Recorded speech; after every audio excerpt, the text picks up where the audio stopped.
Qigong, quel est le meilleur remède anti-stress? Regarde. Avec la Covid, je suis trop stressé. T'as essayé le Qigong? Avec le premier confinement, les pratiques apaisantes comme le yoga ou les cours de méditation sur Internet ont connu un grand succès. Méditation, tai chi, Qigong, autant de moyens accessibles à tous pour retrouver la paix intérieure, l'harmonie et réconcilier corps et esprit. Proches par leur philosophie, ces trois disciplines le sont également par leurs bienfaits, notamment la réduction du stress, l'amélioration de la concentration et de la mémoire. Le tai chi et le qigong, qui font travailler gestuelle et respiration, apportent en plus un développement de la capacité pulmonaire, de la souplesse, de l'équilibre et de la tonicité, ainsi qu'un maintien du capital osseux et une amélioration de la qualité du sommeil. Et ce n'est pas tout. Leur pratique régulière contribuerait également à diminuer les douleurs chroniques, réguler la tension artérielle, abaisser les risques cardiovasculaires et renforcer le système immunitaire. Bref, pour garder la forme et rester zen pendant ce second confinement, vous savez ce qu'il vous reste à faire. Respirez et regardez ensemble, c'est mieux évidemment. Bonjour Sophie. Bienvenue, vous êtes naturopathe et spécialisée, alors attention, je prends mon souffle, en Jin Shin Jutsu. Waouh, j'y suis arrivée à Lyon dans le 2e arrondissement. Qu'est-ce que c'est le Jin Shin Jutsu?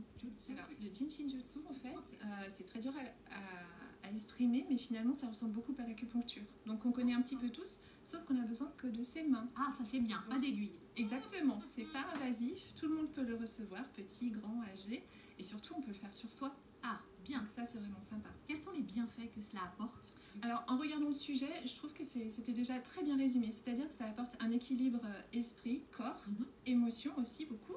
Et puis, ça va venir quand on a des douleurs, quand on a du stress. Vraiment, on peut utiliser le Jin Shin Jutsu sur soi comme en séance, en venant le voir, pour tous les petits maux du quotidien. Un peu comme en acupuncture, vraiment. Ok.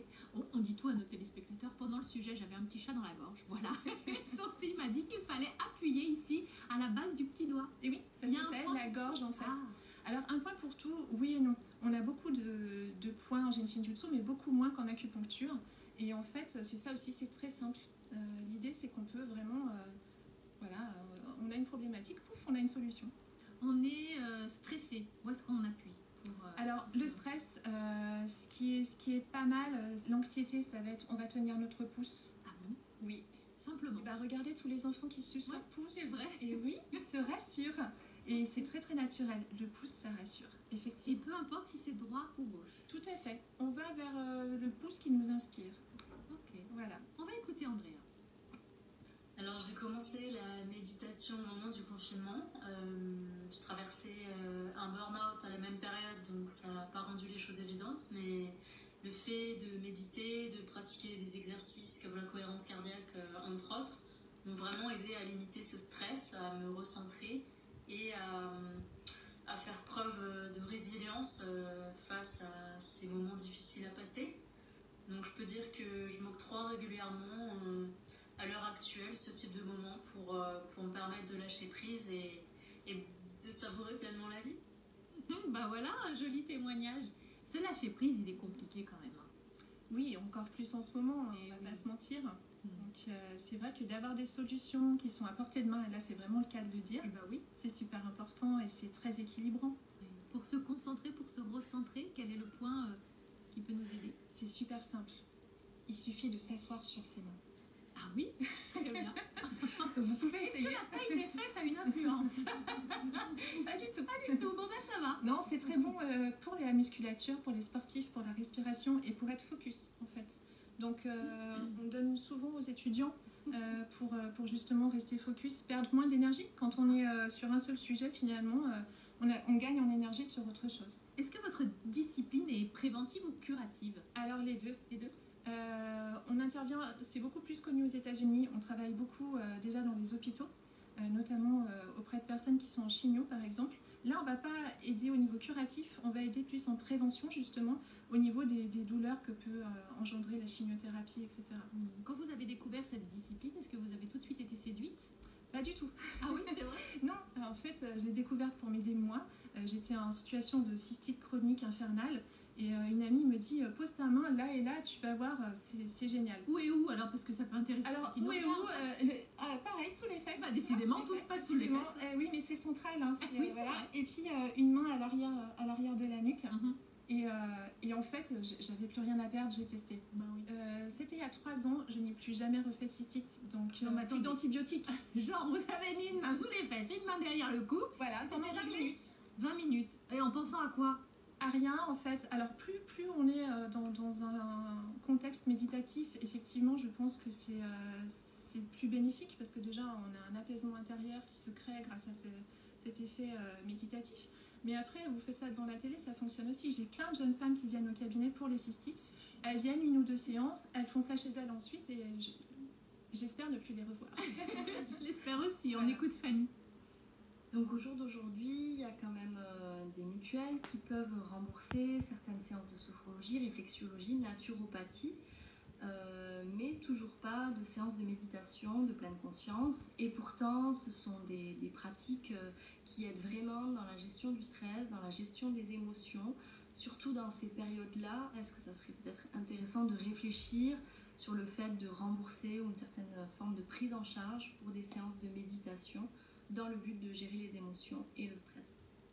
Alors, qu'est-ce qu'on peut dire sur ces remboursements? Alors, en fait, je pense effectivement la naturopathie est remboursée par pas mal de mutuelles. Moi, je suis naturopathe à la base. Et les naturopathes sont tout à fait aptes à produire en fait une séance comme ça. Donc, elle peut le faire rentrer dans ce cadre-là, je pense, cette dame. Derrière vous, on voit des gens allongés. Du coup, ça respecte pas les règles de distanciation. Hein. C'était avant. Vous, comment vous avez fait pendant ces périodes de confinement et actuellement en reconfinement, comment vous vous y prenez? Alors, en reconfinement, moi, j'ai fait le choix de laisser le cabinet fermé. Oui. Donc là, je travaille en visio, c'est-à-dire que je guide les personnes pour faire sur elles-mêmes. Et je trouve que c'est génial parce que pour les personnes qui ont envie, elles apprennent aussi à pouvoir répéter ces gestes elles-mêmes quand elles en ont besoin dans leur cadre de vie. Geneviève, vous avez quelque chose à demander? C'est le moment. Hein. Mal de dos. Mal de dos. Alors, le plus simple, c'est tenir l'index. C'est un raccourci. L'index, alors, c'est plus le Voilà. pouce, c'est l'index. Un raccourci. Bah, dis donc, on se tient la main et puis on va bien, quoi. Hein. Exactement, mais exactement, c'est aussi simple, sauf que c'est profondément simple. Donc le mental ne veut pas l'accepter, mais on a tout en soi. C'est gratuit, c'est à disposition, c'est génial. Vous êtes formée comment, vous? Alors je me suis formée en France, je me forme aussi aux États-Unis, j'ai la chance d'être bilingue, mais en France, à Paris, il y a une école, il y a une personne qui vient et qui fait venir des personnes aussi des 4 coins du monde pour donner des formations. Donc c'est assez long, ça prend 18 mois quand même pour se former, puisqu'il faut apprendre à écouter avec ses mains, c'est assez particulier. Mais, Et on apprend voilà. d'abord sur soi? Moi j'ai commencé par là, je trouve que c'est central déjà, puis c'est un travail d'une vie, on apprend tout le temps sur soi puisqu'on est en perpétuelle évolution soi. Donc oui, je trouve que c'est plutôt sympa de commencer par soi pour ensuite aller vers les autres. Bon, et si on se faisait un gros câlin, ça le ferait? Oui. Est-ce qu'on peut plus faire des câlins à ceux qu'on aime? Et ça tombe très très bien en Jin Shinjutsu, une des premières choses qu'on apprend c'est se faire un auto-câlin. Ah d'accord, ah ça passe sous les Ça bras? passe sous les bras. Allez, on le parce fait qu'en tous, fait, hein, les amis. Ah bah oui, on se câline On a aujourd'hui. tous besoin de câlins. L'idée, c'est qu'on a des petits points énergétiques là derrière qui sont sur le bord points de de chatouille. l'omoplate aussi. Et du coup, en fait, voilà, c'est juste faire un câlin. Déjà, rien qu'en faisant ça, notre cerveau, il est content. Il libère des petites endorphines. Et puis, après, on peut, on est en plateau, on va peut-être pas fermer les yeux, prendre du temps, mais juste se focaliser justement sur la respiration et laisser cette onde vivre, cet air en nous vivre en fait sa vie en nous et se laisser porter par le rythme de sa respiration. On peut le faire comme ça, sans temps, sans rien, à n'importe quel moment. Et puis on peut s'amuser à compter 36 respirations, ça nous donne un petit timing en fait. Et on finit par boire 36 chandelles. Voilà. Bon, merci beaucoup en tout cas pour tous ces bons conseils. On aime bien mettre en avant ces choses positives, tout comme les belles initiatives, ça se passe près de chez vous.